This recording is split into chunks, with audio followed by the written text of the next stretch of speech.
Assalamualaikum warahmatullahi wabarakatuh. Halo semuanya teman-teman. Selamat siang, selamat datang lagi di channel kesayangan kita, channel Lilo Entry. Dan dimanapun teman-teman berada, semoga teman-teman selalu dalam keadaan sehat walafiat tanpa kekurangan satu apapun. Amin amin ya robbal alamin. Pada kesempatan yang baik ini kami masih akan ya membawakan kisah dari Sinta Diary, yaitu kisah petualangan Tori Special Bond yang mana sudah mencapai part keempat, yaitu adalah part akhir. Jadi tamat di sini teman-teman ya, kisahnya keren pakai banget. Dan sebelum kita masuk ke dalam kisahnya, buat teman-teman mungkin yang suka baca, silakan bisa mengunjungi karya karsa daripada Sinta Diary, dan juga ada channel YouTube ya Sinta Diary. Dan juga buat teman-teman mungkin yang baru bergabung, kami ucapkan selamat bergabung, dan langsung diklik aja ya tombol subscribe, jangan lupa lonceng notifikasi dinyalakan agar teman-teman selalu mendapatkan notifikasi dari konten-konten yang akan kami upload di setiap harinya. Untuk channel Lilo Entry ini kami upload setiap hari teman-teman, setiap jam 12 siang waktu Indonesia bagian Barat. Nggak pakai berlama-lama lagi ya, nggak pakai berbasa-basi lagi. Langsung saja kita masuk ke dalam kisahnya. Dari halaman belakang rumah Bang Ilo, kita menuju ke alam gaib Kerinci.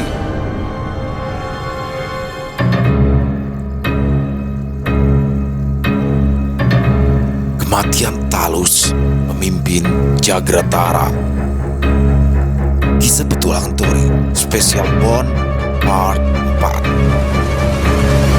Diam. Rombongan Zeno dan lainnya terus melakukan pergerakan dan tetap menuju ke tempat di mana klan Barba berada. Tapi apapun jalan yang Zeno pilih, dia tidak akan pernah mendapatkan sesuatu yang dia inginkan. Tindakannya di masa lalu bersama Talus akan membuatnya celaka. Sekalipun Zeno tetap atau tidak bersama Talus, dia harus bertanggung jawab dan menerima konsekuensinya. Di perbatasan dekat benteng klan Barba, pasukan dari klan Zenoid, Medu, dan Gangba sudah terlihat di pusat pengintaian. Mereka datang! Di tengah pusat wilayah klan Barba, sejumlah petinggi dari klan Barba dan klan Zen, mereka langsung terkejut setelah mendengar suara peringatan.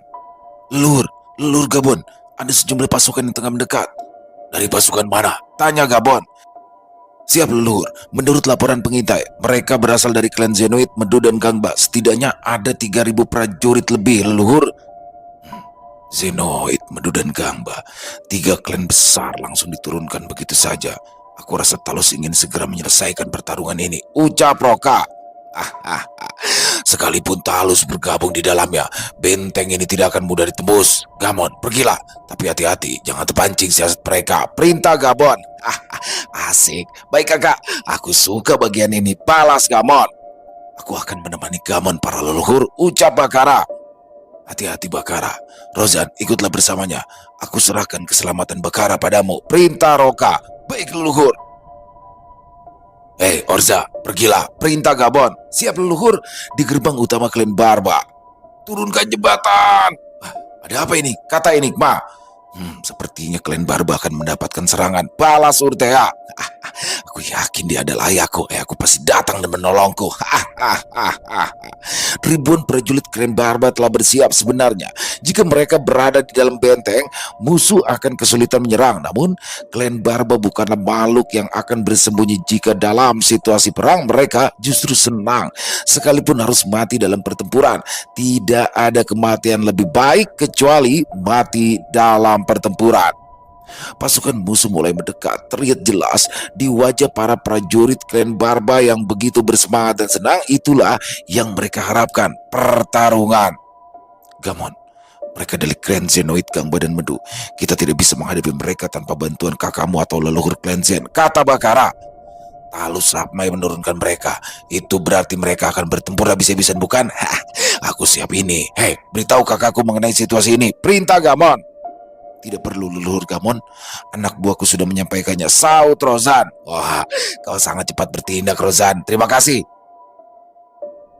Tuan Bakara, bagaimana peluang kita jika menghadapi mereka? Jumlah kita cukup kurang untuk mengimbangi pasukan musuh. Tidak mungkin kita akan melibatkan pasukan singa terbang, bukan? Tanya Rozan.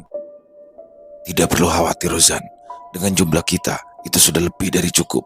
Jika harus bertarung secara acak, jelas kita akan kalah. Tapi kita memiliki benteng yang kuat. Sementara waktu, kita bisa bertahan lebih dulu sembari melemahkan pasukan musuh. Setelah itu, kita bantai mereka yang sudah kelelahan. Jelas Bakara. Wah, rencana yang bagus Tuan Bakara. Sebetulnya aku tidak suka dengan strategimu, Bakara. Tapi apa boleh buat jika itu demi kebaikan kita semua, sahut Gamon. Salah seorang komandan musuh langsung maju dengan diikuti oleh dua orang lainnya. Aku Zeno. Aku ingin bicara. Siapapun kemarilah. Apa yang direncanakan? Dia pasti akan berbuat licik, kata Gamon. Di atas gerbang, Gabon dan Roka telah memperhatikan dari atas. Apa yang Zeno rencanakan? Gabon, biarkan aku menemuinya. Baiklah, hati-hati Roka. Zeno sama liciknya dengan Talus. Ya, aku mengerti. Roka tiba di depan rombongan klan Barba. Gamon, Bakara, ikuti aku. Baik leluhur. Roka, Gamon, dan Bakara menghampiri. Apa yang ingin kau katakan, Zeno? Roka. Lama tidak berjumpa. Aku tidak menyangka kau akan menjadi sekuat ini. Sudah, tidak perlu banyak omong. Apa yang ingin kau katakan? Di samping pintu gerbang, Enigma berteriak-teriak memanggil ayahnya, tapi sama sekali tidak diperdulikan oleh Zeno.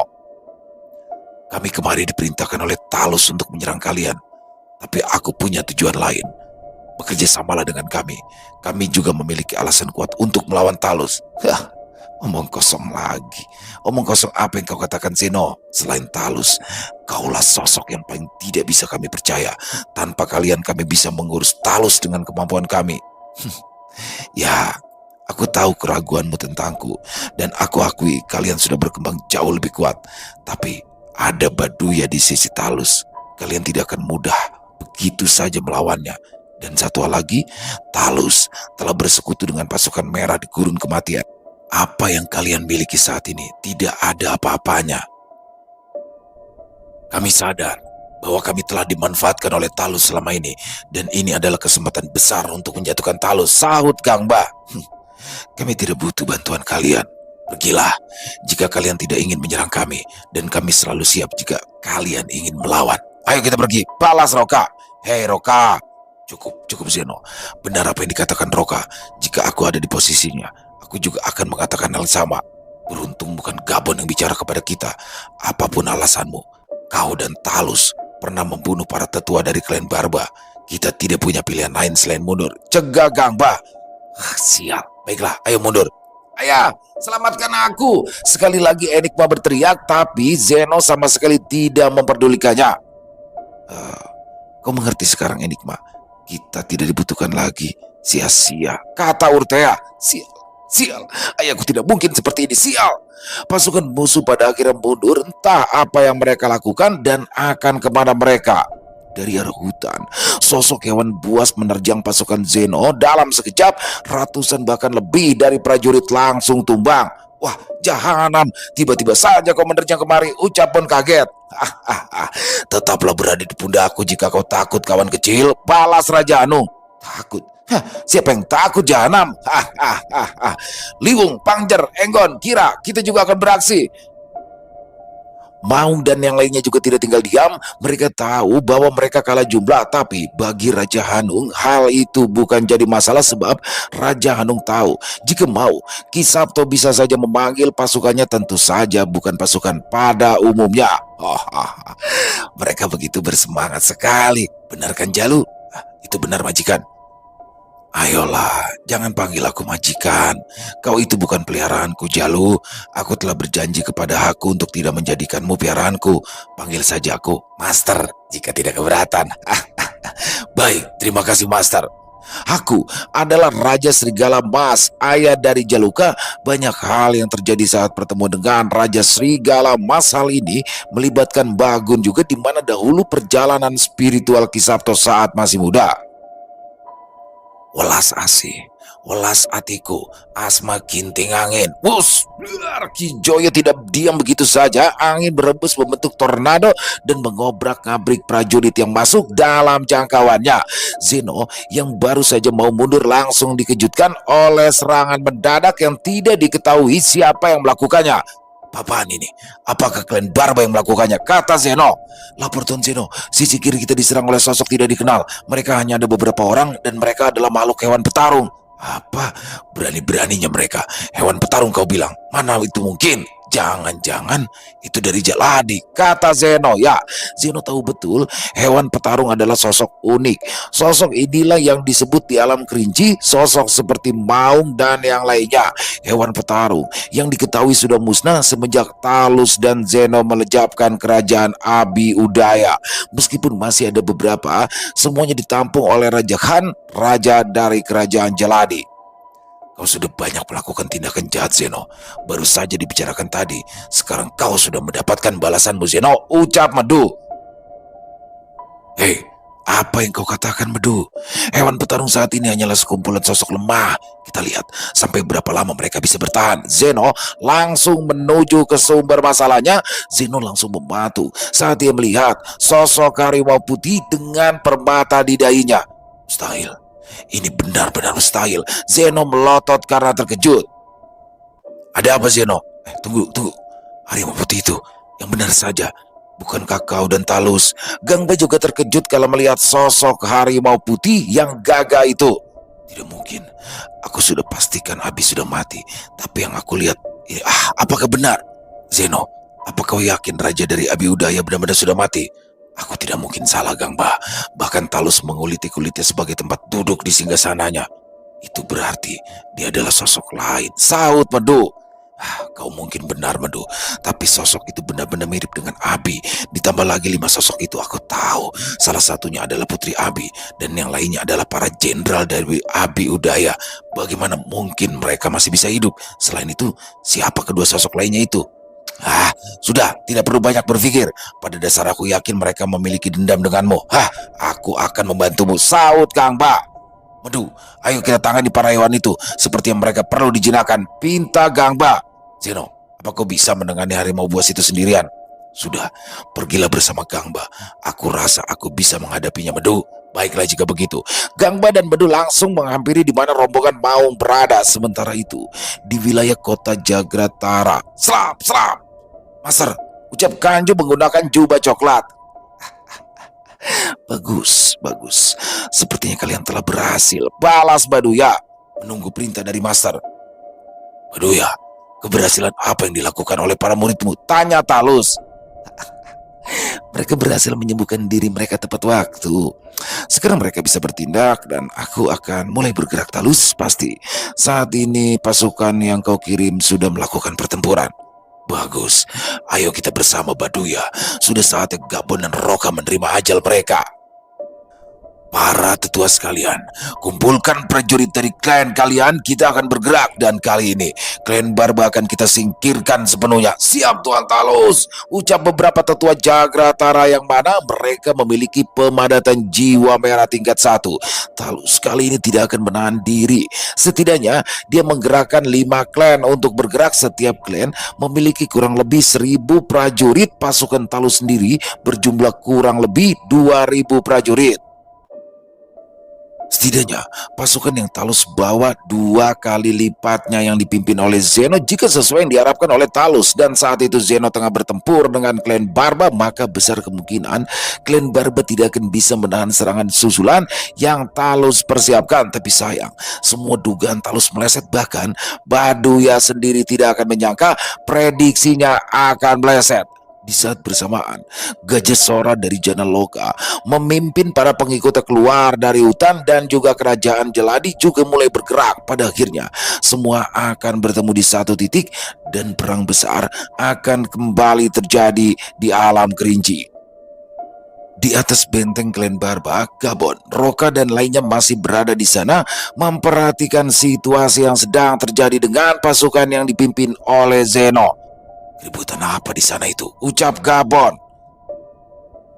Lapor Tuan, saat ini rombongan Zeno tengah dihadang oleh beberapa sosok. Mereka adalah hewan petarung, jumlah mereka ada 5 dan juga ada 2 manusia yang terlibat. Hewan petarung? Jangan-jangan mereka. Sepertinya itu rombongan Liwung Roka. Mari kita cari tahu. Roka hanya mengangguk. Bakara, tolong keluarkan beberapa singa terbang. Pinta Roka. Tentu Tuan Roka. Roka langsung menaiki salah satu singa terbang dan Gabon duduk di tandu yang diangkat oleh 2 ekor singa terbang. Gamon dan lainnya diperintahkan untuk tetap berada di benteng. Sementara itu, Zeno mencoba menghentikan Raja Hanung yang tengah mengamuk. Blar! Raja Hanung mundur. Begitu juga dengan Bon dan Kijoyo. Siapa kalian? Berani-beraninya membuat masalah denganku. Ucap Zeno. Hei, kau yang siapa? Tanya Raja Hanung kemudian. Ia berubah menjadi sosok seperti manusia. Oh, ternyata harimau ini sudah mampu merubah wujudnya ke dalam bentuk manusia. Kemampuannya mungkin setara denganku. Tapi kedua orang itu setidaknya memiliki pemadatan jiwa merah tingkat 2. Akan sulit jika menyerang bersama-sama. Batin Zeno. Aku Zeno, dari klan Zenoid. Siapa kalian tiba-tiba menyerang? Oh, jadi kau yang bernama Zeno. Kurang ajar. Raja Hanung langsung menyerang Zeno. Pertarungan 1 lawan 1 dimulai. Prajurit Zeno yang berada dalam jangkauan tidak bertahan dan mati sia-sia. Bon, tidak perlu ikut campur pertarungan mereka. Siapa yang mau ikut campur? Ayo kita kasih si Maung dan lainnya saja. Jahanam, masih saja ada sosok nekat. Ucap Bon yang langsung menghajar prajurit musuh yang mencoba menyerang. Kijoyo dan Bon kemudian pergi ke arah Maung dan lainnya. Rombongan Maung dihentikan oleh Gangba dan Medu. Maung dan lainnya sudah berada di jiwa merah peringkat 1 kecuali Pangjer yang sudah berada di jiwa merah tingkat 2. Kir sendiri baru mencapai di jiwa emas tingkat tinggi. Hei, siapa kalian? Kenapa membuat masalah dengan kami? Tanya Gangba. Kenapa kau bertanya jika kau sudah tahu, Gangba? Sudah jelas mereka pasti sisa dari kerajaan Abi Udaya. Balas Medu. Pangjer langsung melancarkan serangan dan Medu langsung membalasnya. Sepertinya bicara sia-sia. Siapa yang akan melawanku? Maju, tantang Gangba. Kurang ajar. Mau. Tunggu sebentar. Jangan gegabah. Dia itu lebih kuat dari kita. Mungkin hanya Pangjer yang bisa menandinginya. Cegah Liwung. Memangnya kenapa Liwung? Mana tahu kita jika belum dicoba. Balas Maung. Asma sungsang angin. Kijoyo yang baru saja tiba langsung melancarkan serangan. Pukulan berat dipadukan dengan gelombang angin membuat Gangba terpental hingga menabrak puluhan prajuritnya. Maaf ikut campur. Tidak masalah. Bagaimana dengan Tuan Hanung? Tanya Maung. Beliau mendapatkan lawan yang sedang dia lawan. Zeno. Balas Kijoyo. Barat, orang itu ada di sana rupanya. Aku tidak akan puas sebelum melihat dengan mataku sendiri dan memastikan dia benar-benar mati, kata Kira sambil memendam amarah. Jangan terburu-buru Kira. Mau bagaimanapun kita bukan lawannya. Cegah Liwung. Aku tahu Panglima Liwung. Aku hanya ingin memastikan Paman Hanung benar-benar mengajarnya. Baik, ayo aku temani. Enggon menawarkan. Kijoyo, aku juga akan ikut menemani mereka, kata Bon. Pergilah, aku menahan sosok besar itu. Balas Kijoyo. Pangjer masih berduel dengan sengit melawan Medu. Gangba yang kembali bangkit langsung menerjang Kijoyo sementara itu di udara. Gebun dan Roka melihat jelas pertarungan itu. Mereka memang rombongan Liu. Apa mungkin Tuan Tori juga di sini? Tanya Gabon. Sepertinya tidak Gabon. Balas Roka. Baiklah, jika begitu ayo kita ke sana. Kemunculan Gabon dan Roka membuat Jaluka menggeram sepertinya. Jaluka tahu sosok yang ada di hadapannya itu adalah sosok yang kuat. Maaf jika mengganggu ketenangan Anda. Apakah Anda adalah rekan Liwung dan lainnya? Saya Roka dan ini Gabon. Kami dari negara singa terbang. Roka mengawali percakapannya. Oh, Anda begitu sopan. Benar, Liwung dan lainnya adalah rekan-rekanku. Namaku Sabtoyo, senang berkenalan dengan kalian. Wah, Anda juga sangat ramah manusia tua. Maaf Tuan Sabtoyo maksudku, ucap Gabon. Panggil saja aku Ki Sabto. Ngomong-ngomong, bagaimana bisa kalian mendirikan negara? Apakah presidennya seorang manusia? Ya, penguasa negara singa terbang memanglah seorang manusia Tuan Ki Sabto. Dan dia adalah rekan dari Tuan Bon. Jelas Roka. Rekan Bon? Siapa ya? Apa mungkin Tori? Benar sekali Tuan. Aku sempat khawatir Anda adalah musuh. Jika memang Anda mengenal penguasa juga, artinya Anda adalah sekutu. Lalu, apakah Anda juga mengenal Tuan Jaka? Saut Gabon. Bocah itu memang luar biasa. Jaka itu adalah anakku. Tidak aku sangka dia cukup terkenal. Apa? Anda adalah ayah dari Tuan Jaka? Suatu kehormatan bisa bertemu dengan Anda. Jika berkenan, mampirlah ke tempat kami. Pintar Roka. Tentu. Tapi sebelumnya itu, kita lihat dulu yuk pertunjukannya. Maaf Tuan, apa yang sebenarnya rombongan Liwung lakukan? Kenapa mereka menyerang rombongan Zeno? Tanya Roka. Liwung dan lainnya adalah mantan penghuni kerajaan Abi Udaya. Katanya Zeno itu ada kaitannya dengan hancurnya kerajaan Abi Udaya. Oh, ternyata begitu. Aku dengar Raja Abi Udaya telah gugur, tapi bagaimana mungkin dia bisa hidup lagi, Tuan? Yang kau lihat itu bukanlah Raja Abi Udaya. Dia adalah rekanku yang berasal dari luar Kerinci, dan katanya dia juga masih bersaudara dengan Raja Abi Udaya. Mereka bertiga menyaksikan pertarungan itu. Prajurit Zeno tidak ada lagi yang berani ikut campur. Beberapa prajurit yang mencari kesempatan untuk menyerang selalu berakhir mati. Namun, di saat Ki Sabto, Roka dan Gabon dengan tenang menyaksikan duel itu, tiba-tiba dari arah belakang muncul beberapa pasukan. Pada saat Gabon dan Roka berbincang dengan Ki Sabto, tiba-tiba muncul rombongan dari arah dalam hutan. Oh, ada orang di sini. Ucap sosok lelaki tua. Roka dan Gabon langsung menengok ke arah sumber suara. Mereka berdua juga waspada atas kemunculan sosok lelaki tua yang duduk di atas permadani. Siapa kalian? Ucap Gabon dengan suara yang besar. Loh, Gajah Sora, itukah kamu? Kata Ki Sabto. Sabtoyo, balas Gajah Sora.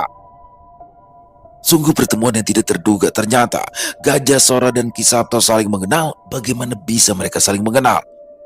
Sungguh membuatku kaget. Ternyata Tuan Gajah Sora senang bertemu dengan Anda, penguasa Janaloka, Saparoka. Salam Tuan Gajah Sora. Tunggu dulu. Bukan kalian berdua adalah Gabon dan Roka? Bagaimana bisa kalian ada di sini? Rumor mengatakan kalian tidak selamat saat memasuki pegunungan Nadi Iblis. Balas Gajah Sora. Itu informasi lama. Tuan Gajah Sora, banyak hal yang telah terjadi dan kami berhasil keluar. Lalu apa yang Tuan Gajah Sora lakukan di sini? Aku sempat kaget. Aku pikir Anda Baduya. Deng. Ki Sabto dan Gajah Sora saling pandang. Sepertinya kedua kakek ini juga mengenal sosok Baduya. Bagaimana kau bisa tahu Baduya? Ada di mana dia sekarang? Tanya Ki Sabto. Ya, aku pernah berhadapan sekali dengannya. Datuk Baduya telah bekerja sama dengan Talus untuk melawan kami. Jadi kemungkinan besar, apa yang aku dengar dari Calungga, Baduya yang telah mencuri semua pusaka Raja Kayo. Jika yang Anda katakan adalah pusaka seperti cemeti, tombak, belati, dan busur, aku rasa itu ada. Karena sebelumnya aku berhadapan dengan keempat murid Baduya, mereka masing-masing memiliki senjata yang hebat seperti yang saya katakan. Jelas, Roka? Tidak biasanya kau begitu dermawan dengan informasi, Roka.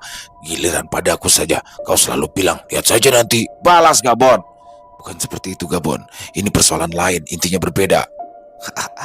Terima kasih informasinya. Ini informasi yang sangat berharga. Terima kasih. Jadi begini, Gajah Sora adalah kawan lamaku. Begitu juga dengan Baduya. Dahulu kami adalah teman baik, menjelajah ke alam lembut bersama-sama. Dan pada akhirnya kami pergi satu persatu. Baduya adalah sosok yang kuat. Bahkan aku sendiri tidak yakin bisa menghadapinya dengan mudah. Sepertinya Baduya memang menyimpang. Jelas, Ki Sabto? Mungkin aku telah kehilangan tentang waktu, tapi aku masih mengingat betul bahwa Baduya memang dari dulu suka melakukan tindakan menyimpang. Saat terakhir kalinya kita berpisah, dia begitu terobsesi dengan keberadaan iblis dan akhirnya dia benar-benar menjadi pengikut iblis. Gajah Sora menambahkan, Roka menyiapkan catatan dan mencatat semua informasi yang baru ia dengar.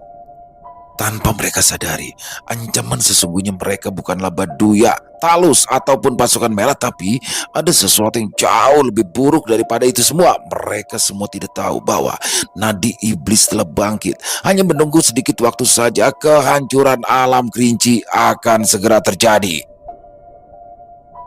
Sementara itu, di lokasi lain, di mana pasukan sebesar 5.000 prajurit berkumpul mengiringi sosok kuat pemimpin kerajaan Jaladi. Jenderal, bagaimana situasi yang sudah kau pantau? Tanyakan. Siap Yang Mulia, situasi tidak begitu baik. Meskipun kami menemukan tempat yang cukup luas, tapi masih sangat banyak hewan spiritual liar yang ganas. Kami menyebut tempat itu sebagai hutan karang. Ada danau yang cukup besar yang mana bisa kita singgahi. Akan tetapi, ada banyak hewan spiritual air yang begitu ganas. Meskipun sudah sebagian kami bereskan, tapi ada sosok penghuni danau yang kuat. Akan butuh waktu jika kita ingin menempati tempat tersebut, Yang Mulia. Meskipun tempatnya cukup layak, tapi masih butuh persiapan untuk bisa ditempati dengan aman. Sebetulnya tidak ada tempat yang aman di alam ini. Aku khawatir dengan mereka yang butuh perlindungan. Balas Raja Khan. Ayah, Jin menanggung beban ini seorang diri. Semua penduduk Jaladi pastinya tidak menginginkan itu. Lagi pula, situasi seperti ini pernah kita alami dulu. Meskipun aku belum lahir saat itu, aku tahu dengan melihat catatan sejarah pada masa 99 kerajaan. Saut Gantari.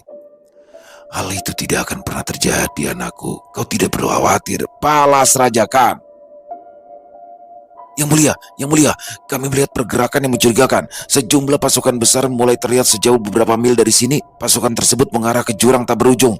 Menurut informasi dari pengintai, tempat tersebut adalah milik klan Barba, dan informasi lainnya, klan Barba dan juga kerajaan Jagratara sedang memanas. Klan Barba, klan terkuat yang dulu mendominasi wilayah Helm Kerinci. Bukankah klan Barba bersekutu dengan Jagratara? Ya, itu benar yang mulia.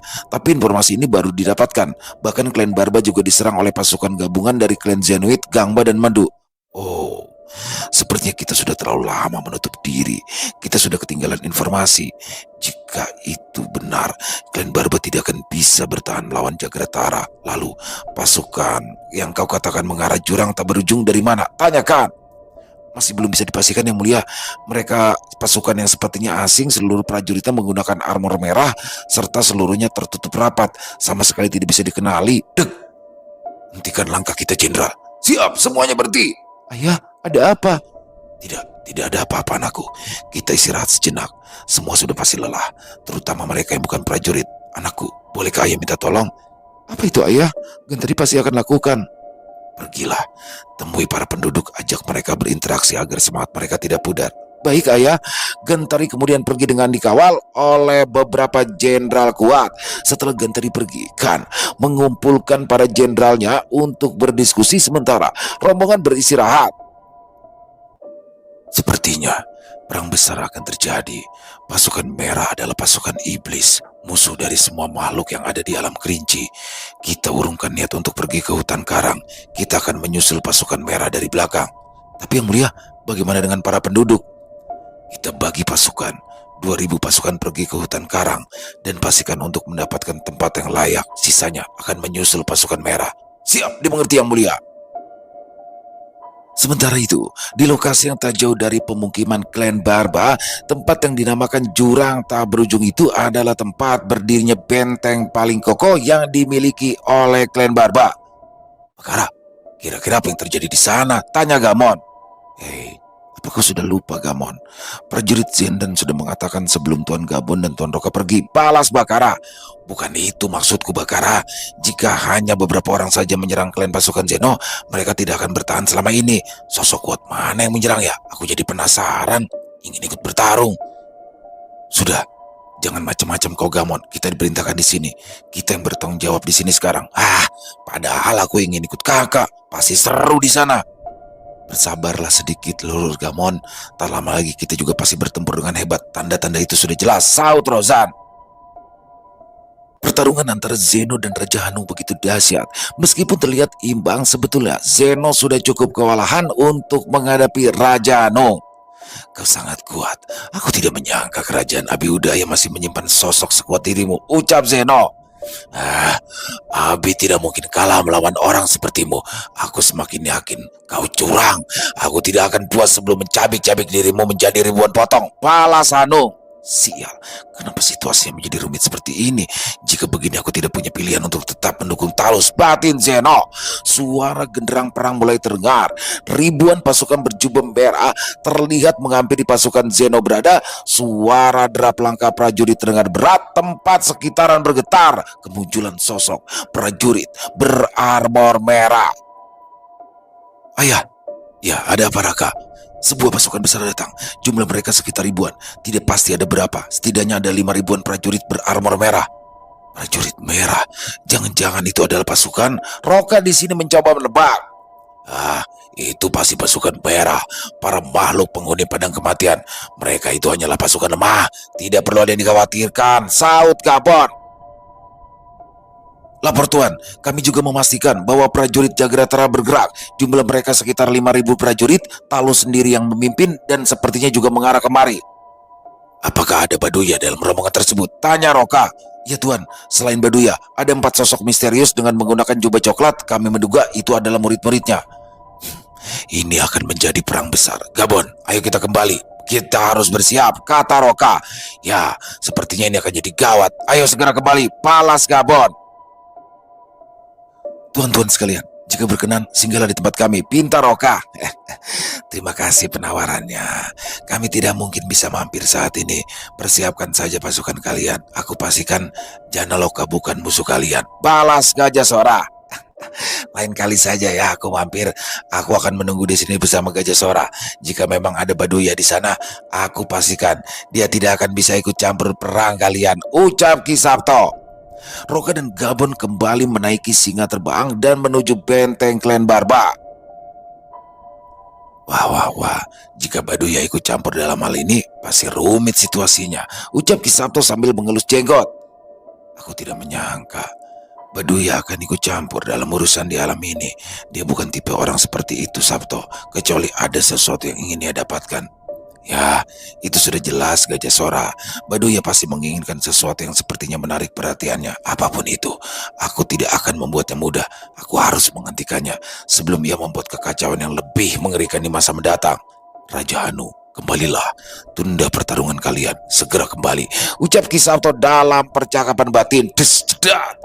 Aku ampuni kau kali ini. Jika aku bertemu denganmu lagi, jangan harap bisa lolos. Ucap Raja Anu. Paman, kira kita pergi dari sini. Tapi Paman, dengar, kita akan terimpit jika terus berada di sini. Ayo kita mundur. Baik, ayo Kira kita mundur. Bujuk Enggon. Kira tidak punya pilihan lain selain mundur. Padahal Zeno sudah dalam kondisi kepayahan. Tapi ucapan Ki Sabto tidak pernah sekalipun Raja Hanung abaikan. Jika beliau mengatakan mundur, maka Raja Hanung pasti mempercayainya tanpa protes. Sementara itu, Ki Joyo dan Pangjer yang sedang melawan Gangba dan Medu juga terpaksa harus mundur. Sementara itu, Gabon dan Roka tiba di depan gerbang benteng. Mereka berdua tidak memasuki benteng, berdiri di luar, dan Gabon mengatakan sesuatu dengan keras. Gabon, bawa keluar semua prajurit. Baik kakak. Rozan melirik ke arah Roka. Rokanya mengangguk dan itu sudah dimengerti oleh Rozan. Klan Zen juga menggerakkan prajuritnya lalu keluar benteng. Gabungan pasukan klan Barba dan klan Zen setidaknya berjumlah 3.000 prajurit, ditambah dari klan Jarga yang dipimpin oleh Bargo berjumlah 500 pasukan naga. Semuanya bersiap untuk menghadang Talus. Tidak perlu lagi bertahan di benteng karena hal itu justru malah akan menjebak klan Barba sendiri, mengingat ada pasukan merah dan juga pasukan Talus yang mungkin akan segera tiba. Pertempuran terbuka akan jauh lebih baik. Sementara itu, pasukan merah berhenti bergerak dari pasukan Zeno hanya berjarak kurang lebih ratusan meter. Dengarkan aku semua, di depan kita adalah musuh. Serang! Komandan tertinggi pasukan merah Lisi memerintahkan untuk menyerang pasukan Zeno. Tentu saja, hal itu membuat Zeno panik karena tidak siap. Apa-apaan prajurit merah itu? Cepat perbaiki barisan, hadang prajurit merah itu. Mereka hanya prajurit lemah. Siap! Zeno langsung segera menyambut serangan. Tentu saja, hal ini membuat Zeno semakin yakin bahwa dirinya kini telah dijebak oleh Talus hanya untuk sebagai umpan, bukan untuk melawan klan Barba, tapi untuk membersihkan pasukan merah. Semuanya itu adalah rencana Baduya yang mana Talus sendiri tidak tahu. Sebelumnya, Baduya memberikan informasi kepada Komandan Merah, Lisi, bahwa Talus akan bergerak. Lisi mengira jika pasukan yang dipimpin oleh Zeno adalah Talus untuk menguasai alam kerinci. Hal pertama yang harus Lisi lakukan adalah membunuh Talus yang mana sosok paling berpengaruh di Jagratara. Sisanya tidak jadi masalah asalkan Jagratara bisa dikuasai oleh pasukan merah. Namun sayang, pasukan merah sendiri dijadikan tumbal oleh Baduya yang pada akhirnya perang tanpa memandang sekutu terjadi. Bentrokan antara kedua pasukan sudah dimulai antara pasukan merah dan pasukan Zeno. Pasukan merah yang selama ini dianggap lemah tiba-tiba mereka menjadi sangat kuat. Pasukan Zeno mulai kewalahan, mereka mulai tersudut. Hal ini bukan hanya pasukan merah yang menjadi kuat, tetapi juga karena banyaknya jenderal di pasukan Zeno yang mati saat menghadapi rombongan Maung sebelumnya. Zeno, apa benar mereka ini pasukan merah?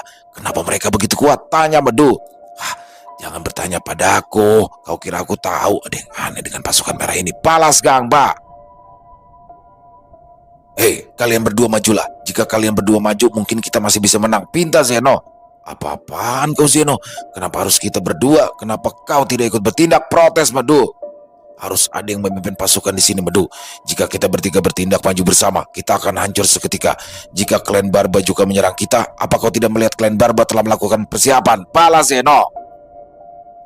Benar apa yang dikatakan Zeno, harus ada yang memimpin di sini, Medu. Sudahlah, aku akan maju. Sahut Gamba yang langsung pergi. Sial. Hei, segera menyusul. Jika tidak ada tanda-tanda pergerakan dari klan Barba, Zeno, pergilah, Medu. Aku akan menyusul kalian. Bertarunglah kalian. Aku tidak akan bertindak jika tidak ada kesempatan untuk menang. Selama aku bisa lolos, aku tidak peduli dengan lainnya. Pasukan bisa aku bentuk kembali asal aku bisa lolos dari sini. Batin Zeno. Ya, klan Zenoid rata-rata memiliki sifat yang licik dan ingkar. Tidak heran bahwa sekutu sendiri tidak mempercayai klan Zenoid. Sementara itu di lokasi klan Barba. Kakak, apa yang akan kita lakukan di sini? Tanya Gamon. Kita tidak perlu melakukan apa-apa. Kita lihat saja bagaimana mereka balas Gabon. Padahal ini adalah kesempatan untuk menghancurkan klan Zenoid. Ya, itu benar, Gamon. Tapi kita tidak perlu bergerak. Kita tidak perlu bertindak terlalu. Pasukan Talus kemungkinan akan segera datang. Kita akan bertindak jika mereka menyerang kita. Untuk menghemat stamina, lebih baik menunggu. Jelas, Bakara. Dengarkan itu, apa yang Bakara katakan. Wah, kau ini semakin bodoh saja, kata Gabon. Yang mana aku tahu, Kak. Makanya itu aku tanya. Sudah, diam kau. Stop. Beberapa anggota Zenon muncul. Tuan leluhur, siap. Dari arah datangnya pasukan merah menyusul. Ada pasukan berjumlah sekitar 3.000 prajurit. Mereka dari kerajaan Jaladi. Apa? Bahkan kerajaan Jaladi juga bergerak. Sepertinya situasi akan semakin memburuk. Tidak salah lagi, Roka. Perang besar akan terjadi. Mungkin alam kerinci akan mengalami kekacauan hebat. Sahut Gabon. Asik. Aku bisa ngamuk sepuasnya nih. Bletak. Kenapa kau memukulku, Kak? Dasar bodoh. Alam kerinci bisa hancur. Malah kau senang. Balas Gabon. Aku itu cuma bersemangat, Kak. Bodoh. Leluhur, kami juga mendapati informasi yang penting. Maksudmu bagaimana? Katakan. Mengenai fenomena yang terjadi, tidak hanya kita saja yang merasa aneh karena tiba-tiba air jurang tak berujung menyusut. Hutan pohon tua di wilayah kerajaan Janaloka juga tiba-tiba mengering dan mati. Lalu, lautan seribu badai di kerajaan Jaladi juga mengalami peningkatan dan dalam status sangat berbahaya. Wilayah Jagratara sendiri mengalami guncangan yang dahsyat. Penyebab yang pasti adalah pusat dari pegunungan Nadi Iblis. Konon, pegunungan tersebut tersegel suatu benda atau apalah itu yang mana itu adalah Nadi Iblis. Dan saat ini kemungkinan Nadi Iblis telah aktif dan hal ini juga kemungkinan pasukan merah beraksi. Nadi Iblis? Apa itu? Tanya Gabon. Nadi Iblis adalah keberadaan yang tidak boleh ada di alam ini. Itu adalah bagian pecahan jiwa sang Raja Iblis. Semua itu hanya rumor pada awalnya. Tapi jika Nadi Iblis memang benar ada, maka alam kerinci bukan lagi tempat yang bisa kita tinggali. Balas Roka serius. Sementara di tempat lain, Gangba sudah berhasil dihabisi oleh pemimpin pasukan merah, Chunbi Sanmudo. Ya, tinggal Medu. Medu pun bersiap untuk menghadapi Chunbi Sanmudo. Chunbi Sanmudo adalah komandan merah yang mana sebelumnya diketahui hanyalah Lisi. Nampaknya aktifnya Nadi Semesta juga telah membuat portal baru yang mana portal itu mengarah di tempat yang jauh. Tempat para pasukan merah itu berasal 5.000-an prajurit merah. Hanyalah sebagiannya saja. Masih banyak prajurit merah yang berkumpul di padang kematian. Karena ini akan menjadi invasi besar-besaran oleh prajurit merah. Baduya sendiri tidak tahu akan hal ini meskipun dirinya berniat untuk mengorbankan pasukan merah. Tapi faktanya Baduya tidak tahu bahwa pasukan merah memiliki jumlah yang tidak bisa dibayangkan. Entah dari mana pasukan merah ini. Yang jelas mereka memang ada kaitannya dengan iblis. Sementara itu, rombongan Talus akan segera tiba. Pasukan Janaloka juga bersiap di balik hutan. Ki Sabto dan lainnya juga menyertai Gajah Sora. Janaloka akan ikut campur. Dan sebelum itu, mereka tidak akan bergerak sebelum mengetahui siapa sebenarnya musuh mereka. Sementara itu, pasukan dari kerajaan Jaladi juga sudah mulai mendekat. Mereka juga tidak sembarangan mengambil tindakan, sama-sama memastikan siapa musuh yang sebenarnya. Tapi Raja Khan sudah yakin yang harus diperangi adalah pasukan merah. Untuk bisa menang atau setidaknya mengimbangi kekuatan pasukan merah, alam kerinci harus bersatu kembali. Tapi sayang, hal itu menjadi sangat mustahil. Semua itu karena ulah dari Talus.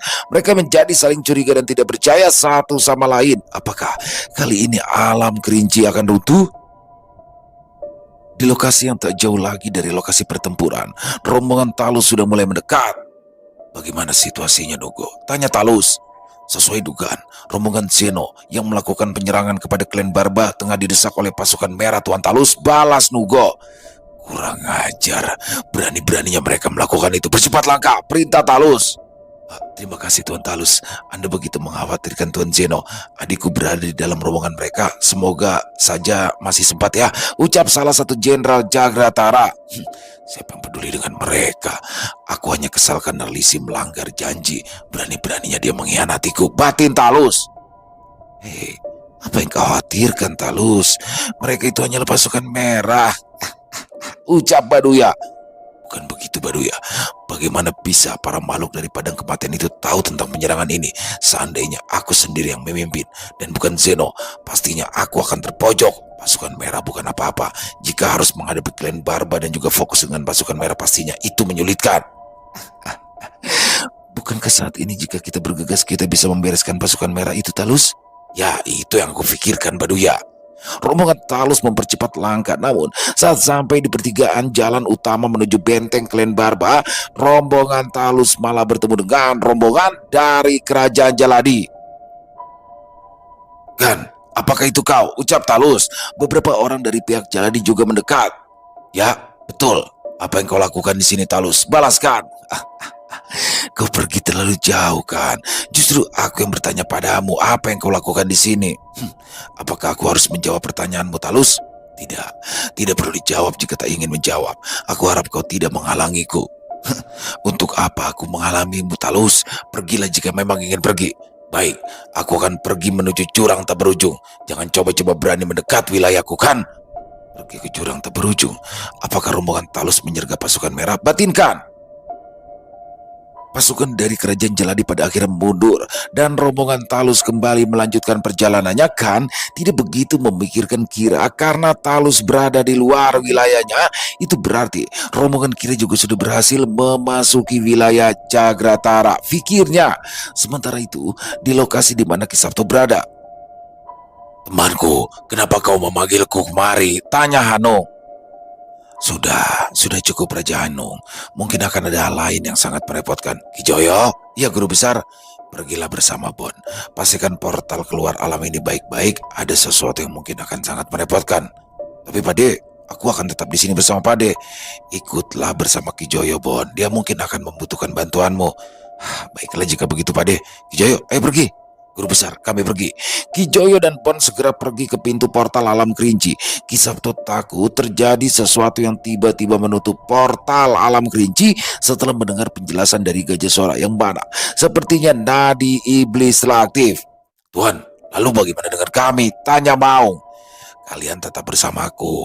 Aku rasa apa yang akan kalian cari sebentar lagi muncul. Balas Ki Sabto. Slap. Tuan Gajah Sora. Ya Erlangga, ada apa? Pasukan Talus telah terlihat. Sepertinya mereka akan mendesak pasukan berarmor merah itu. Jika begitu lebih baik kita mundur dan jaga jarak. Jangan sampai ikut terlibat. Baik Tuan Gajah Sora. Sementara itu di tempat lain, Mendu dan Chunbi masih melakukan pertarungan dengan sengit. Pasukan dari klan Gangba sudah tidak bisa dihentikan lagi. Mereka menyerang asal dan hanya menjadi korban yang sia-sia. Sementara prajurit dari klan Mendu masih menahan diri.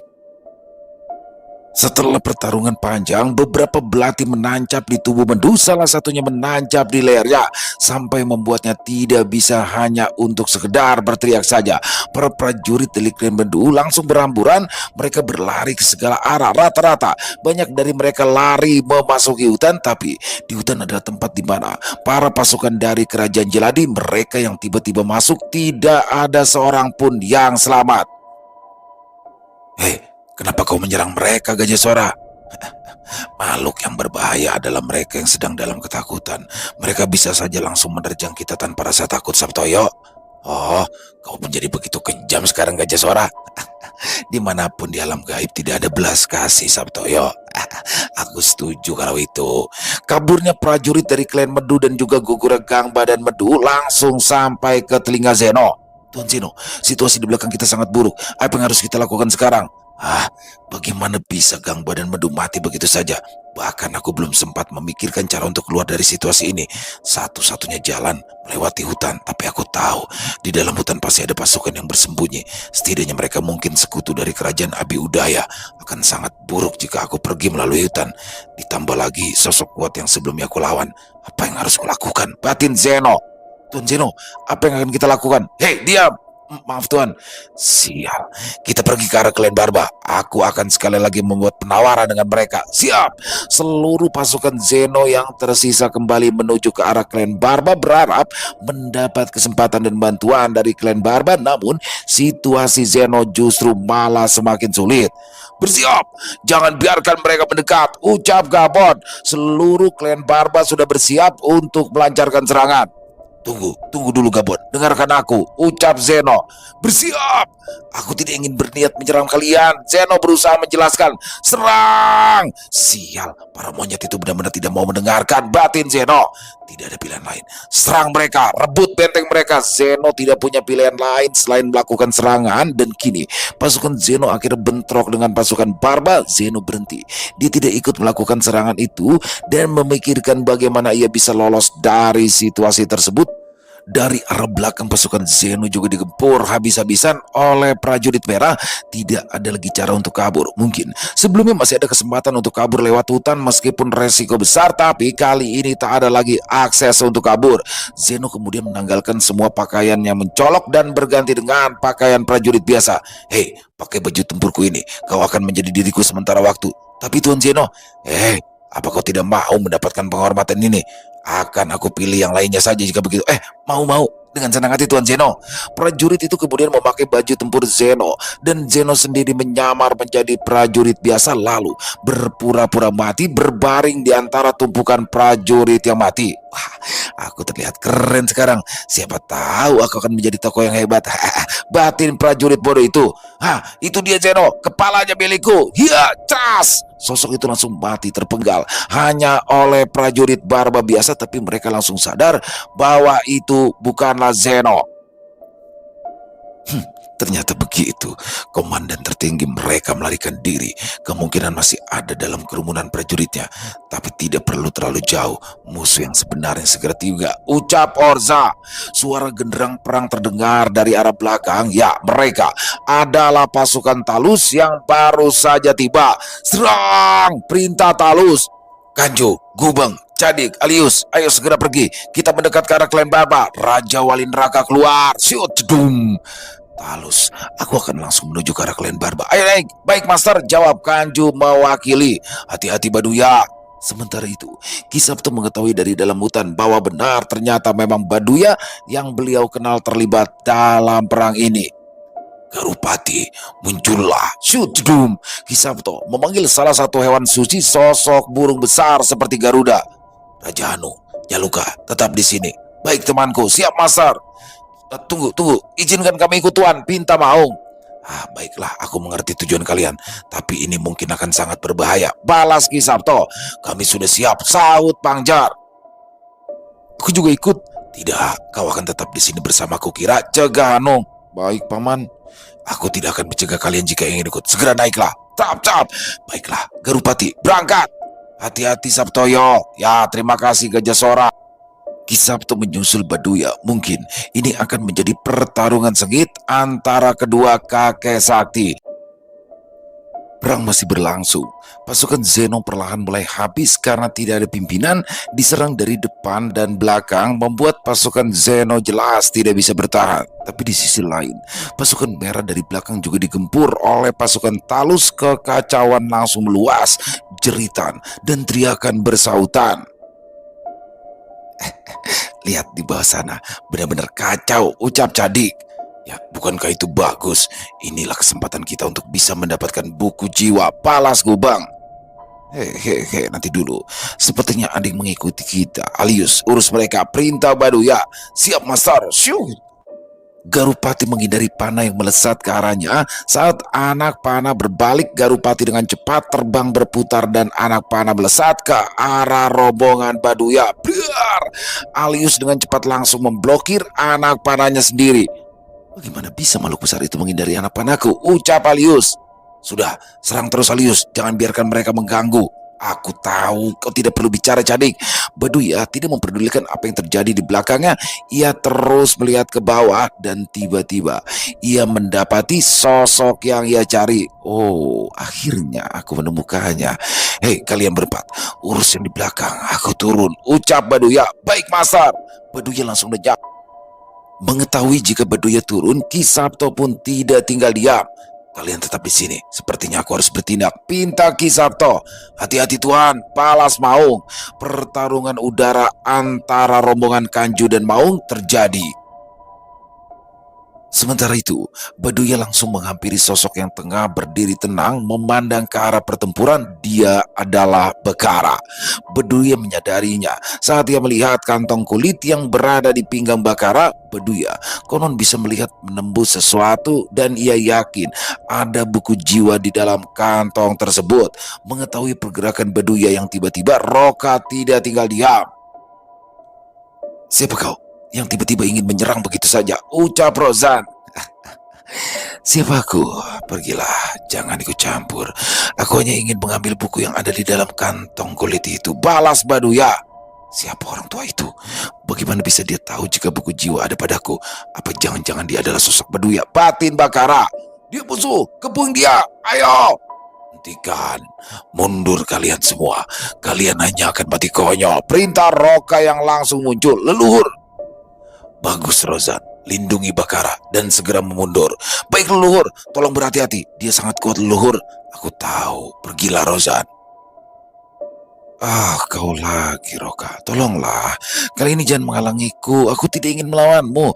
Aku hanya ingin mendapatkan buku jiwa itu saja. Setelah itu aku akan pergi, kata Baduya. Aku sudah peringatkan dirimu, Baduya. Lebih baik kau pergi dengan pernah bermimpi untuk mendapatkan buku jiwa. Balas Roka. Sepertinya kau tidak bisa diajak bicara. Baiklah, kali ini aku tidak akan segan-segan. Majulah, aku selalu siap, Baduya. Benar-benar arogan. Blar! Energi spiritual yang besar menyelimuti Baduya. Roka sampai menutupi matanya. Energinya begitu besar, bahkan Tuan Tori sekalipun mungkin tidak bisa menandingi manusia tua ini. Batin Roka. Bersiaplah Roka, slap tap. Kau mau kemana Baduya? Biar! Seseorang memegang pundak Baduya, lalu energi yang sama kuat dengan Baduya menyelimuti sosok tersebut. Kau, ucap Baduya. Lama tidak berjumpa kawan lamaku, ucap sosok itu serius. Baduya langsung menyingkir dari sosok tua di belakangnya yang tak lain adalah Ki Sabto. Hei, apa yang kau lakukan di sini Sabtoyo? Seharusnya aku yang mengatakan itu, Baduya. Apa urusanmu Sabtoyo? Baduya, kenapa kau melakukan semua ini? Melakukan apa Sabtoyo? Dan apa urusanmu di sini? Pergilah, pergi. Ini tidak ada hubungannya denganmu. Memang, apa yang kau lakukan di alam ini bukan urusanku. Begitu juga dengan pusaka kayu hitam yang kau curi. Tapi, kenapa kau begitu tega terhadap Suyatmi? Aku pikir kalian berdua adalah pasangan sehidup semati. Tega-teganya kau menghabisinya Baduya. Apakah kau benar-benar telah terjerumus ke dalam jalan yang sesat? Apa itu sekte pembunuh iblis? Organisasi konyol yang menyimpang. Hei, tutup mulutmu Sabtoyo. Jangan mengatur hidupku. Beginilah aku. Aku tidak peduli. Berani menghalangi jalanku? Aku tidak segan-segan padamu. Seperti yang kau lakukan terhadap Suyatmi, Baduya. Dia sangat mencintaimu. Apa dia katakan itu untuk kebaikanmu sendiri? Kau sungguh sudah kelewat batas. Bedak! Energi spiritual yang lebih tinggi lagi memancar di sekeliling Ki Sabto. Beliau terlihat marah dan begitu serius. Sebenarnya, siapa itu Suyatmi? Jadi Suyatmi ini adalah juga salah satu rekan Ki Sabto dan juga salah satu pendiri Padepokan Trata yang saat ini bernama Guntur Geni. Ki Sabto, Bagun, Gajah Sora, Datua Baduya, Suyatmi dan tokoh lainnya adalah ahli spiritual hebat. Mereka adalah tim yang hebat yang pernah mengacak-acak dunia jagat lembut dan pernah melanglang buana di semesta gaib yang luas. Baduya awalnya adalah sosok yang menjunjung tinggi nilai-nilai kebenaran dan keadilan. Meskipun ia memiliki ilmu hitam, dia juga sosok yang setia kawan dan peduli dengan rekan-rekannya. Namun, Baduy mulai berubah saat semuanya memutuskan untuk berhenti menggeluti jalan spiritual. Semuanya mulai berpencar dan menjalani kehidupan masing-masing. Baduy pergi bersama Suyatmi, yang mana mereka berdua memang memiliki perasaan khusus. Gajah, Sora, dan lainnya juga pergi entah kemana, hanya tinggal Ki Sabto dan Bagun. Ki Sabto tahu bahwa Baduya dan Suyatmi telah hidup bersama di dalam hutan Kerinci. Mereka bersama-sama menjaga portal Gate Hall dan juga menjaga agar Gunung Kerinci tetap menjadi tempat yang aman dari segala jenis perusak.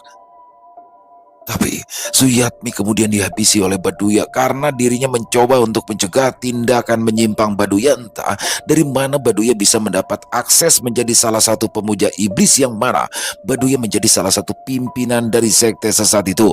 Namanya adalah sekte pembunuh iblis. Bukan membunuh iblis itu sendiri, tapi mereka yang tidak sepaham dengan sekte itu disebut sebagai iblis itu sendiri, dan iblis sesungguhnya adalah Tuhan bagi sekte itu. Informasi tersebut Ki Sabto dapatkan dari Naga Calungga saat Ki Sabto hendak memasuki Gate Hall. Awalnya Ki Sabto ragu dengan informasi yang diberikan Calungga dan ingin membuktikannya, dan ternyata itu adalah kebenaran.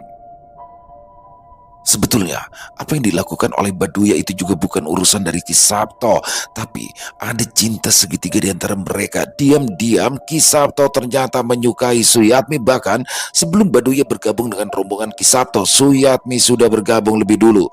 Suyatmi sendiri tidak pernah tahu bahwa Ki Sabto mencintainya. Suyatmi baru menyadari saat ia menjalin hubungan dengan Baduya.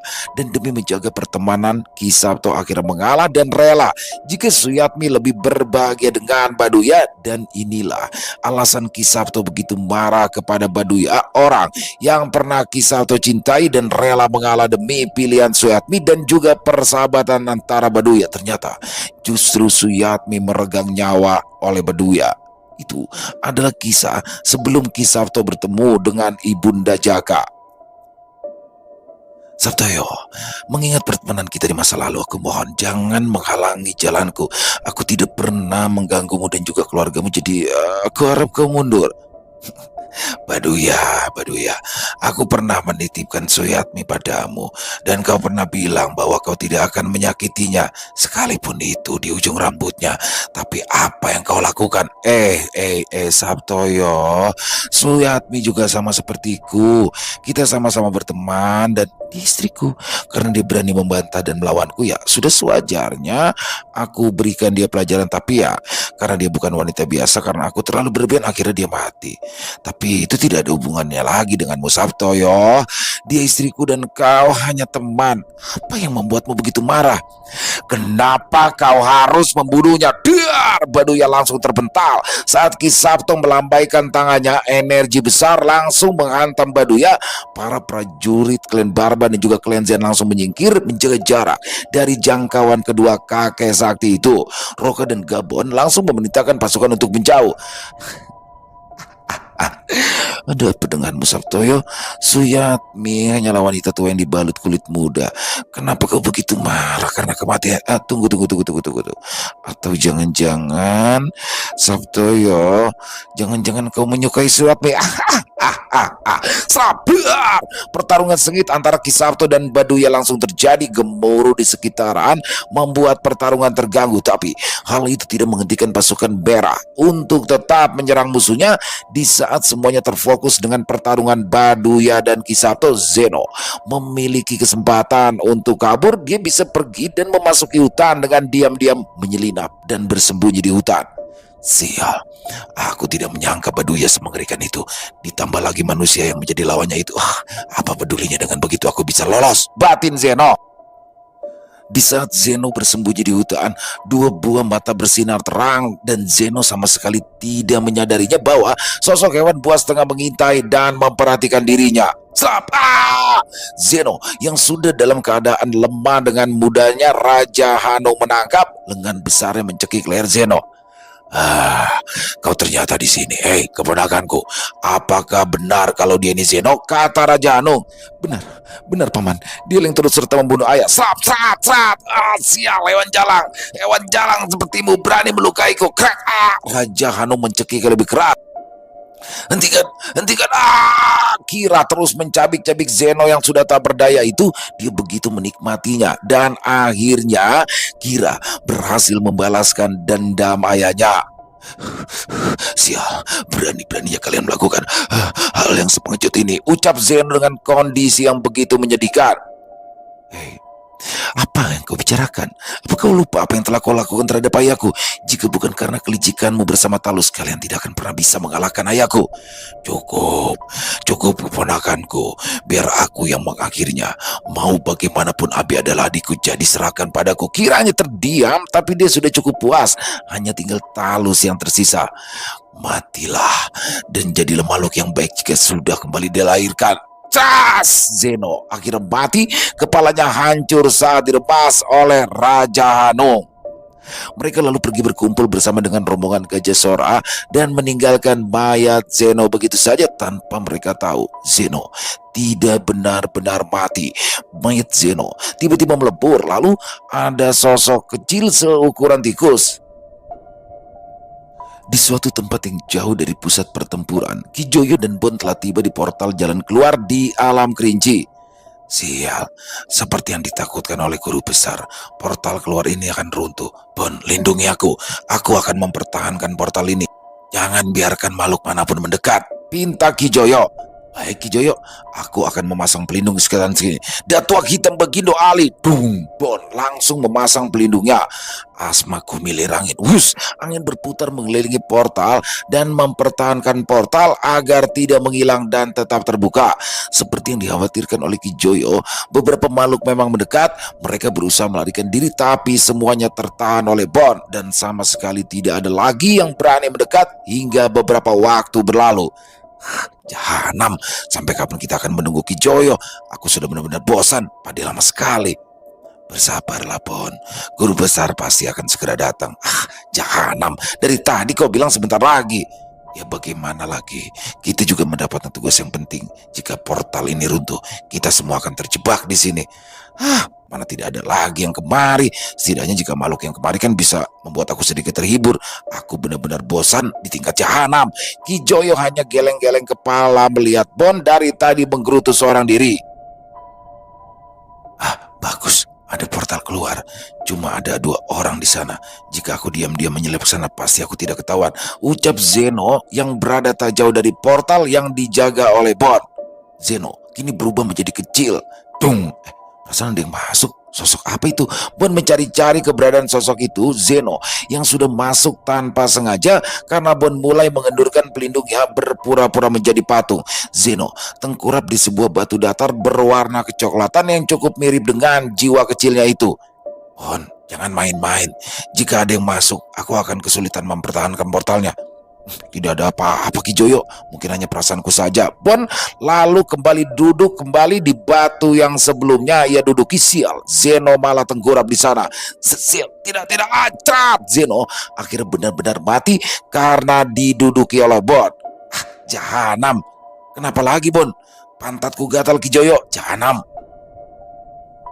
Miris sekali, Zeno harus mati karena pantat Super Bon. Mau bagaimanapun, Bon adalah sosok yang telah membangkitkan jiwa merah tingkat 2 itu pun dulu. Mungkin saat ini Bon sudah bisa berada di jiwa merah tingkat 3. Zeno yang mengalami penurunan menjadi jiwa biru tingkat rendah tentunya tidak akan bisa bertahan diduduki oleh Bon. Batu yang sebelumnya Zeno gunakan untuk kamuflase itu datar karena diduduki oleh Bon. Jelas Zeno langsung gepeng begitu saja. Itu baru pantatnya Bon, belum lagi jika Bon memukul. Di tempat lain, pertarungan antara para murid Baduya dengan Pangjer CS pun terjadi. Mereka akhirnya memilih lawan mereka satu persatu. Pangjer mengawali serangan dan dibalas oleh Cadik. Pertarungan 1 lawan 1 dimulai dengan begitu sengit. Gubeng langsung melakukan serangan dengan mudahnya. Maung menghindarinya. Adu kekuatan antara Maung dan Gubeng terjadi. Tempat di sekitaran berguncang karena kehebatan mereka berdua. Alius dan Enggon juga kembali melakukan pertarungan jarak jauhnya. Mereka terlihat imbang dan saling membayang-bayangi di setiap serangan mereka. Liwung dan Kanju juga tidak ketinggalan. Dahsyatnya pertarungan mereka juga tak kalah mengerikan. Sekalipun Liwung tidak menggunakan senjata, tapi ia memahami betul senjata cemeti kayu hitam sehingga bisa mengimbangi Kanju. Sementara itu, duel antara kedua kakek sakti juga masih berlangsung. Walaupun Kisavto terlihat unggul, tapi Baduya sama sekali tidak mengalami luka yang berarti. Sejatinya mereka memiliki kemampuan yang seimbang. Sabtoyo, Sabtoyo, kenapa kau tidak jujur saja sih dari awal bahwa kau menyukai Suyatmi? Apakah aku lebih tampan? Jadi, jadi Suyatmi milikku. Baduya, Suyatmi sudah seperti adikku sendiri. Dia sudah ada di tim sebelum kau bergabung. Aku hanya menghormati keputusannya karena pilihnya sendiri menentukan kebahagiaan. Dia bahagia bersamamu, dia juga mencintaimu.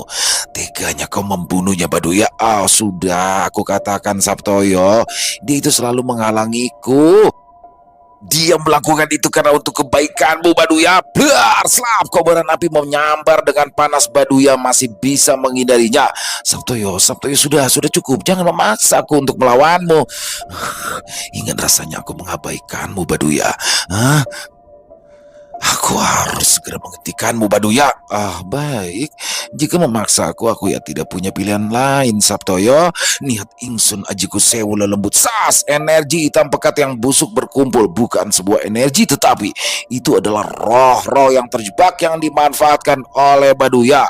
Sirsu milir ajiku sewu khodak. Bus, ribuan roh hewan suci berkumpul. Dua ilmu langka yang hanya dimiliki oleh mereka berdua. Sewu lelembut adalah keilmuan hitam milik Baduya yang mana bisa memangsa jiwa musuhnya. Sewu Khodam adalah keilmuan legendaris yang mana pengguna ilmu ini akan dibantu ribuan roh hewan suci. Musuh akan merasakan dahsyatnya serbuan ribuan makhluk yang bisa menghancurkan seluruh jiwanya menjadi abu. Dua keilmuan bentrokan menimbulkan getaran yang luar biasa dahsyat. Sementara itu, rombongan Talus masih menggempur prajurit merah. Tanpa Talus ketahui, pasukan merah begitu kuat. Klan Barba mundur, dan pasukan merah yang menyerang sisa-sisa prajurit Zeno juga mulai fokus menyerang prajurit Talus setelah seluruh pasukan Zeno benar-benar habis. Mundur, tidak perlu melawan mereka. Ada yang aneh dengan mereka. Perintah Talus. Sejumlah pasukan Talus mundur dan dikejar oleh pasukan merah. Gabon dan Roka menyusul dengan sejumlah pasukan Barba. Jika ingin membinasakan Talus, inilah saatnya. Di tengah perjalanan, rombongan Gabon bertemu dengan pasukan dari kerajaan Janaloka. Raja Hanung dan Kiret juga ada di sana. Akhirnya, mereka bersama-sama bergabung untuk mengejar pasukan merah yang sedang mengejar rombongan Talus hingga sampailah di wilayah Jagratara. Talus berpikir ia akan lebih aman jika bertahan di bentengnya. Buka gerbang, cepat! Dari atas gerbang, pasukan Talus justru dihujani panas spiritual dan membinasakan prajuritnya yang berada dalam jangkauan. Apa-apaan ini? Siapa yang perintahkan kalian menyerang? Ucap Talus. Hei, kenapa kau kembali, Talus? Kau sudah pergi, untuk apa kembali? Ucap sosok hitam di atas gerbang Jagratara. Kau, Nugo, apa yang kau lakukan? Talus marah. Di sini bukan lagi tempatmu. Pergi, balas Nugo. Beberapa rombongan Talus tiba-tiba memecahkan diri. Rata-rata mereka adalah para tetua Jagratara dan pemimpin di klan masing-masing. Apakah kalian juga ingin mengkhianatiku? Ucap Talus. Kami sudah muak denganmu, Talus. Ya, kami bukan budakmu. Inilah yang kami tunggu-tunggu. Ucap beberapa tetua Jagratara. Berani-beraninya kalian berkhianat. Terima hukuman kalian. Salah satu jenderal Talus langsung mati seketika setelah terkena panas spiritual saat mendekat. Sial, dia adalah jenderal dengan jiwa merah peringkat 2 dan mati begitu saja hanya dengan panas spiritual. Jangan-jangan panas spiritual itu batin, Talus. Kemarilah, Talus. Jika kau memang ingin merasakan panah racun spiritualku, tantang Nugo. Kurang ajar.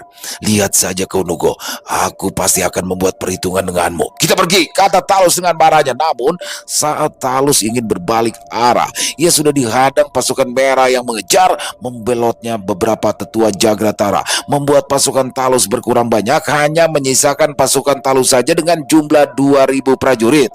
Pasukan Talus sengaja tidak dikerahkan saat melawan pasukan merah sebelumnya. Sudah jelas bahwa Talus mendahulukan pasukan dari para klan lain sebagai korbannya, dan kini Talus harus menghadapinya sendiri. Tidak ada pilihan lain bagi Talus untuk melawan. Dan di saat yang bersamaan, rombongan Gabon dan juga Gajah Sora tiba dan langsung menerjang pasukan merah. Hal ini menjadi fokus pasukan merah teralihkan dua arah dan memiliki kesempatan Talus untuk menyelinap kabur ke dalam hutan dan tetap membiarkan pasukan untuk tetap bertempur demi mengalihkan perhatian. Lagi-lagi, apa yang dilakukan oleh Talus tak jauh beda dengan Zeno. Namun, sepertinya Gabon menyadari jika Talus melarikan diri dan inilah kesempatan bagi Gabon untuk membalas dendamnya. Inilah saatnya Talus merasakan palu guntur milik Gabon. Peperangan sudah berada pada puncaknya. Pasukan merah akhirnya dijepit dari depan dan belakang meskipun pasukan Talus tidak begitu menjadi ancaman buat pasukan merah, tapi di sisi belakang pasukan merah harus ditekan oleh pasukan gabungan klan Barba dan rombongan Gajah Sora. Tidak hanya itu, ternyata rombongan Raja Khan dari Jaladi ternyata juga berhadapan dengan pasukan merah lain yang mana itu adalah pasukan bantuan. Pada akhirnya pasukan Jaladi juga harus bertempur. Kekacauan di alam kerinci sudah semakin meluas. Sementara itu, Gabon menyadari bahwa Talus telah menyingkir dari rombongannya. Entah ingin pergi kemana dia, sudah jelas Talus sangat murka, dihianati oleh para tetua Jagratara dan disudutkan oleh pasukan merah yang mana Talus sudah membuat perjanjian dengan Lisi, komandan pasukan merah yang mana ia sempat membuat perjanjian. Namun sayang, pimpinan tertinggi bukanlah Lisi. Ada sosok lain yang lebih berpengaruh yang memimpin pasukan merah yang jelas memiliki wewenang yang lebih tinggi dari Lisi. Roka, aku serahkan pimpinan padamu. Aku akan mengejar Talus. Hati-hati Gabon, pastikan Talus mati di tanganmu. Ya, aku berjanji Roka.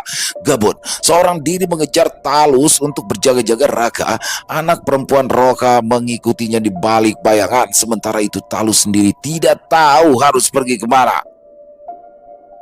Akan sangat berbahaya jika Talus pergi menuju ke tempat di mana Bon dan Kijoyo berada, karena satu-satunya akses keluar dari alam kerinci adalah tempat yang saat ini dijaga oleh mereka berdua. Meskipun ada portal lain, itu adalah portal milik pasukan merah dan sangat mustahil bagi Talus untuk ke sana, yang mana Talus juga tidak tahu apapun tentang portal yang dimiliki oleh pasukan merah. Talus berhenti sejenak sambil mencoba mengingat jalan yang ingin ia lalui. Aku rasa tidak salah. Ini adalah jalan menuju portal keluar dari alam ini. Tapi dulu tidak ada hutan kering ini, kata Talus. Ya, yang ada di hadapannya adalah hutan mati, hutan Nua yang sudah mengering, merembet ke pohon-pohon biasa dan semakin meluas. Hanya butuh waktu saja, alam kerinci akan mengalami keguguran. Tidak akan ada lagi tumbuhan hijau di alam tersebut. Di saat kebingungan melanda Talus, dengan kecepatan tinggi sosok besar menghampiri Talus. Sosok itu melompat dengan satu tangan. Sosok itu mengayunkan palu besar dan diarahkan kepada Talus. Biar! Tanah berguncang hebat, pohon kering terempas dan membuat tanah di sekitaran retak berlubang tepat di mana serangan itu mendarat. Sial, bagaimana bisa Gabon ada di sini? Serangan ini tidak main-main. Gabon memang telah bertambah kuat, batin Talus. Mau pergi kemana kau, Talus? Apa yang kau lakukan di sini, Gabon? Aku tidak berharap bertemu denganmu di sini. Kenapa? Apa kau takut? Kau sudah tidak memiliki apa-apa lagi. Sekarang ayo, bertarung denganku. Jangan harap bisa kabur. Kau cukup percaya diri, Gabon. Sekalipun kau telah memadatkan jiwa merah tiga-tiga, aku jauh lebih dulu darimu. Kau pikir kau bisa mengalahkanku? Slap, cedum. Gabon melesat dengan cepat dengan tubuh besarnya. Lengan kiri Gabon memukul Talus hingga terpental beberapa meter. Tidak perlu omong kosong. Ayo lawan aku, Talus. Kau cukup sombong, Gabon. Aku tetaplah Talus, sang penguasa Jagratara. Salah besar kau meremehkan aku, Gabon. Slap, sering, judul. Talus melancarkan serangan balasan. Senjata belatinya mengarah ke tubuh Gabon dan hasilnya Gabon sama sekali tidak bergerak. Senjata Talus bahkan tidak mampu menggores tubuhnya. Talus langsung mundur. Ini tidak mungkin. Bahkan aku bisa memotong-motong tubuh Abi yang mana saat itu Abi berada di tingkat 3 dan aku peringkat 2 saat itu. Sial, sekuat inilah Gabon. Aku tidak punya pilihan lain selain menggunakan metode itu, batin Talus. Gabon, jangan memaksa aku untuk serius. Aku pastikan kau akan mati jika aku benar-benar serius.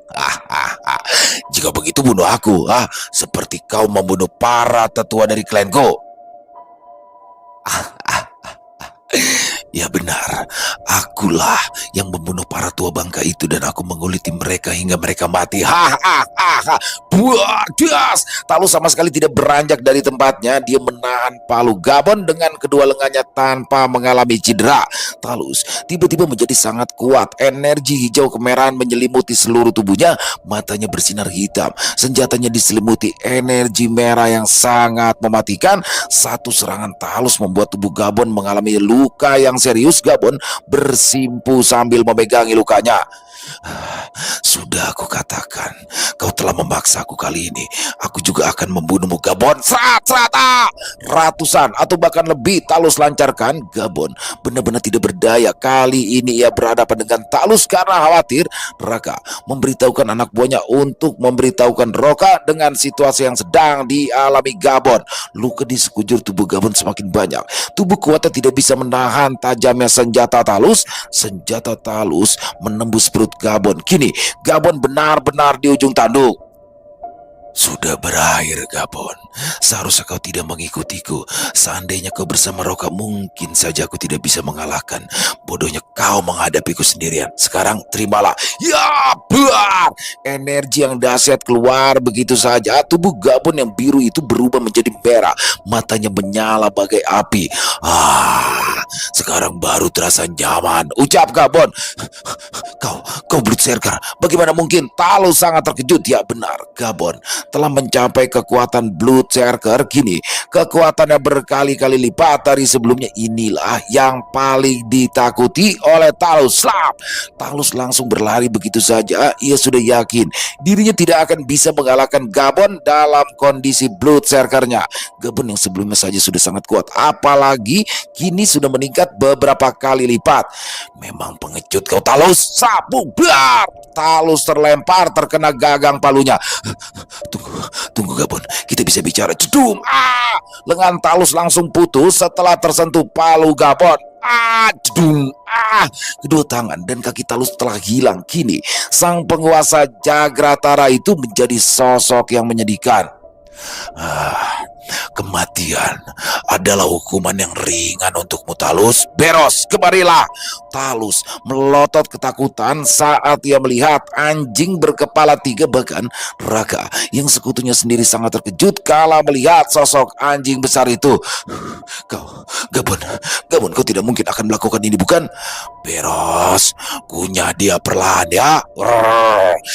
Jangan! Talus menjeris kesakitan. Beros benar-benar mengunyah Talus secara perlahan. Gabon memang sudah mempersiapkan ini, dan tiba datangnya untuk menghukum Talus. Tidak ada yang tahu kecuali Roka bahwa Gabon telah lama membangkitkan Bloodserker. Gabon sudah selesai, Roka.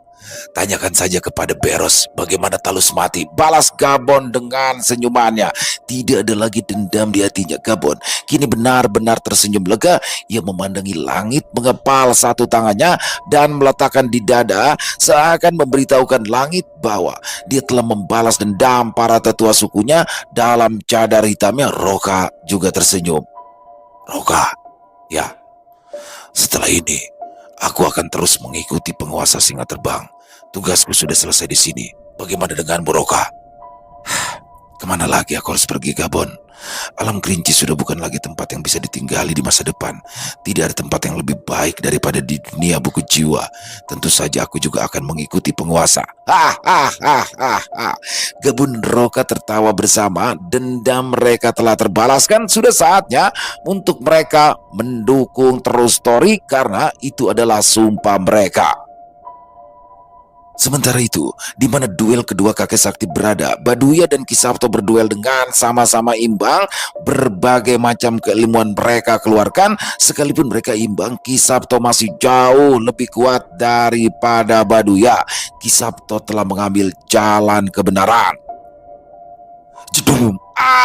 Baduya terpental dan mengalami luka yang sangat parah. Aku tidak ingin membunuhmu, tapi kau telah melakukan banyak kejahatan. Aku tidak pantas untuk mengadilimu, tapi aku harus menghentikanmu, Baduya. Welas asih Welas hatiku, Asma Ginting Angin. Asma Ginting Angin adalah keilmuan khusus yang dimiliki Ki Sabto yang mana hanya ada satu orang yang bisa menguasainya, yaitu Ki Joyo Winoto, murid pertama Ki Sabto.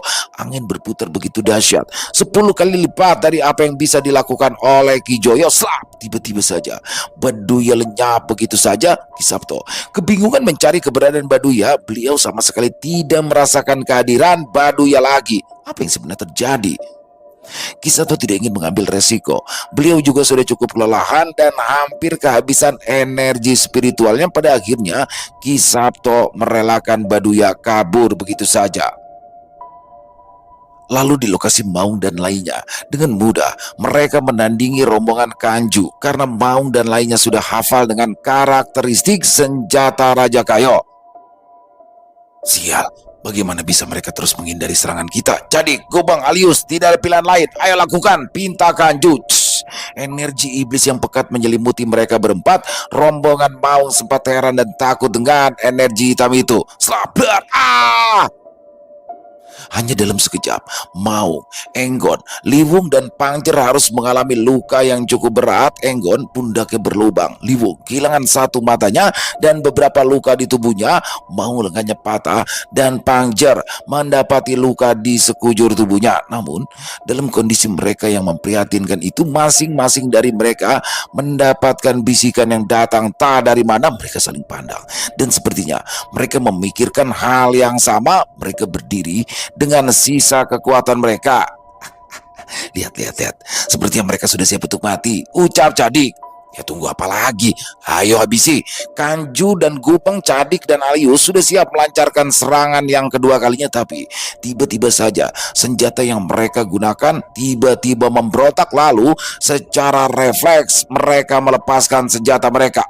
Sial, hampir saja aku terbakar oleh senjata itu, kata Kanju. Alius, kau tidak apa-apa? Tanya Gubeng. Hanya luka kecil. Bagaimana bisa busur ini menolak kita? Balas Alius. Shoot! Keempat pusaka Raja Kayo itu tiba-tiba terbang ke arah Maung dan lainnya. Ini adalah suatu keajaiban. Setelah mereka mendapati luka dari senjata itu, tiba-tiba mereka malah diakui oleh senjata tersebut. Mereka mendapat bisikan misterius, sebuah nama yang masing-masing mereka dengar. Hal ini karena senjata Raja Kayo sangat menolak adanya energi iblis, sehingga Kanju dan lainnya tidak bisa lagi menggunakan senjata tersebut. Maung, tombak samudera Nyai Ganjing sejagat. Dar! Liwung, cemetik Kayo inyak batos renggi. Cetar! Enggon, busur pajang Raden Cakrabuana. Shoot! Dar! Pangjar, kuram biek bungkuk. Datuak hitam Bagindo Ali. Cring! Jegar! Akhirnya pusaka Raja Kayo telah mengakui mereka. Kini mereka berempat tidak akan terkalahkan. Sebetulnya saat Bon memegang kuram biek bungkuk, Bon sebenarnya telah diakui oleh senjata tersebut. Itulah kenapa Bon beberapa kali menyebutkan nama Datua Hitam Bagindo Ali. Selain Bon, tidak ada yang tahu bahwa nama tersebut juga mempengaruhi kekuatan jiwa Bon. Sial, bagaimana bisa mereka? Kata Cadik. Sepertinya mereka telah diakui oleh senjata itu. Master telah pergi. Lebih baik kita pergi. Tidak perlu lagi melawan mereka. Ucap Kanju. Semuanya sepertinya setuju dan meninggalkan tempat tersebut. Slap. Oh, mau kabur mereka. Sudah, cukup Enggon. Kita sudah mendapatkan pusaka yang mulia Kayo. Kita juga dalam kondisi terluka. Mungkin kita masih bukan tandingan mereka jika kita bertarung. Cegah Liwung. Ya, aku setuju dengan Liu. Sakit sekali, sial, saut Maung. Mereka berempat merebahkan tubuh mereka di atas tanah. Selain mereka kelelahan, energi spiritual mereka juga hampir kering. Pertarungan dengan pasukan merah akhirnya dimenangkan oleh Gajah Sora. Pada detik terakhir, Nugo juga memberikan bantuan, sementara kerajaan Jaladi juga berhasil memenangkan pertarungannya, walaupun itu harus membuat Han mengalami luka yang cukup parah. Kemudian, seluruh makhluk di alam kerinci berkumpul di satu tempat. Mereka sepakat untuk tidak saling bermusuhan. Klan Barba, Klan Zen, dan yang terkait dengan negara Singa Terbang telah memutuskan untuk meninggalkan wilayah kerinci dan akan kembali untuk mendukung Tori, Jaladi, Janaloka, dan juga Jagratara saat ini yang dipimpin oleh Nugo tetap berada di Kerinci. Walaupun situasi alam tersebut sudah semakin memburuk, tapi semuanya kini bersatu. Raja Hanung sendiri memilih untuk tinggal dan ingin meneruskan membangkitkan kembali kerajaan Abi Udaya. Maung dan lainnya tidak bisa ikut karena mereka memiliki tanggung jawab mereka sendiri. Pada akhirnya, Ki Sabto dan rombongannya pergi dari alam kerinci. Perang telah usai dan apa yang mereka cari sudah mereka dapatkan kecuali satu, yaitu permata yang mulia Kayo. Baduya bisa lolos dari Ki Sabto karena permata Raja Kayo. Permata tersebut bisa membuat seseorang menghilang tanpa jejak. Baduya yang dalam kondisi terluka cukup parah melihat Lisi, komandan pasukan merah, menyelinap masuk ke kota Jagratara. Baduya mengikutinya dari belakang dan yang dituju adalah pegunungan Nadi Iblis. Setelah mengikuti Lisi dari belakang, tibalah mereka di puncak pegunungan Nadi Iblis. Terlihat sebuah akar yang menjalar pada sebuah batu yang bersinar, tapi itu bukan akar, ya, itu adalah nadi iblis. Akhirnya aku menemukannya. Ucap Lisi senang. Slap, tras, kau. Lisi tiba-tiba diserang dari arah belakang. Lengan Baduya menembus jantung Lisi dan Lia langsung mati sebelum menyelesaikan ucapannya. Oh, jadi ini nadi iblis ya. Baduya mendekati batu tersebut. Urat-urat yang tak lain adalah nadi iblis itu. Seperti hidup dan berdetak. Baduya mencoba menyentuhnya dan kejadian tak terduga pun terjadi.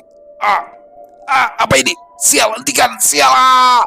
Baduya berusaha menyingkirkan urat-urat yang perlahan masuk ke dalam tubuhnya, tapi sia-sia. Baduya sempat kejang, berguling-guling, lalu kemudian berhenti, dan Baduya berdiri dengan senyum yang mengerikan.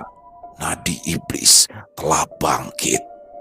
Ini adalah awal dari sebuah kehancuran. Salah satu pecahan jiwa iblis agung Dajjal telah ditemukan. Hanya menunggu waktu saja bagian jiwa iblis agung akan terkumpul. Saat itu terjadi.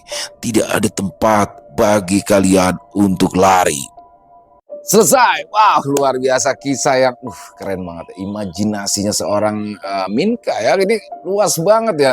Saya sebagai seorang yang juga menulis ya, ini tingkat kesulitannya ini luar biasa di sini. Dan bagaimana akhirnya Talus menemui kematiannya dan juga Zeno, dua sosok yang paling menyebalkan.